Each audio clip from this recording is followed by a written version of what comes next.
اس طرح کے جو انفرادی اعمال ہیں اس کو نبی اکرم صلی اللہ علیہ وسلم نے زنا کہا ہے، بدکاری کہا ہے۔ اب بدکاری صرف یہ نہیں ہے کہ جو کوئی شخص جو ہے وہ باقاعدہ جو سیکشول انٹرکورس کرے تو وہ بدکاری ہے۔ جی نبی کریم صلی اللہ علیہ وسلم فرمایا العینان تزنیان، آنکھیں بھی بدکاری کرتی ہیں، صحیح اور پھر فرمایا ہاتھ دونوں یہ بھی بدکاری کرتے ہیں، اور پاؤں جو ہیں وہ بھی بدکاری کرتے ہیں، کان بدکاری کرتے ہیں۔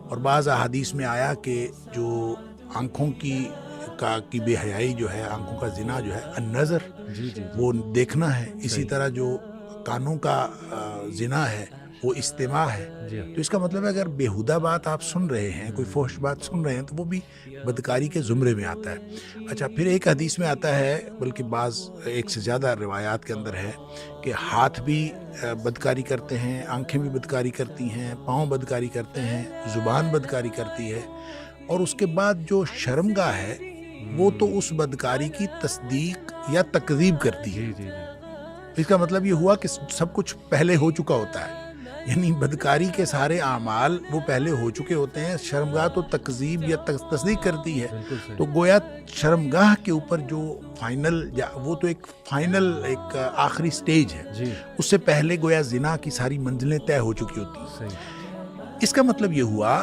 کہ جتنا آپ جس کو ڈیوینٹ بیہیویئر کہتے ہیں، یا جو بھی آپ اس کو نام دیں، جی جو ہمارے مردوں کے اندر ہو یا خواتین کے اندر ہو، یہ جتنے بھی بیہیویئرز انفرادی طور پر ڈیولپ ہو گئے ہیں، ان کے پیچھے یہ ایک بہت بڑی وجہ ہے کہ یہ اس راستے کو کسی نہ کسی طور دانستہ یا نادانستہ اختیار کیا گیا ہے، اور یعنی وہ چاہے صرف نظروں کا ہو، اور چاہے وہ صرف ہاتھوں کا ہو، چاہے وہ صرف استماع کی حد تک ہو، اور اس کے نتیجے میں جو کچھ ہو رہا ہے یہ ظاہر اسی کا نتیجہ ہے۔ اور قرآن نے جب اس کو قرآن نے زنا کے قریب جانے سے منع کر دیا، اور نبی پاک صلی اللہ علیہ وسلم نے ان ساری چیزوں کو زنا قرار دے دیا، تو اس کا مطلب ہے اس سے بچیں گے تو پھر فرد بھی بچ سکے گا اور نسل بھی بچ سکے گی۔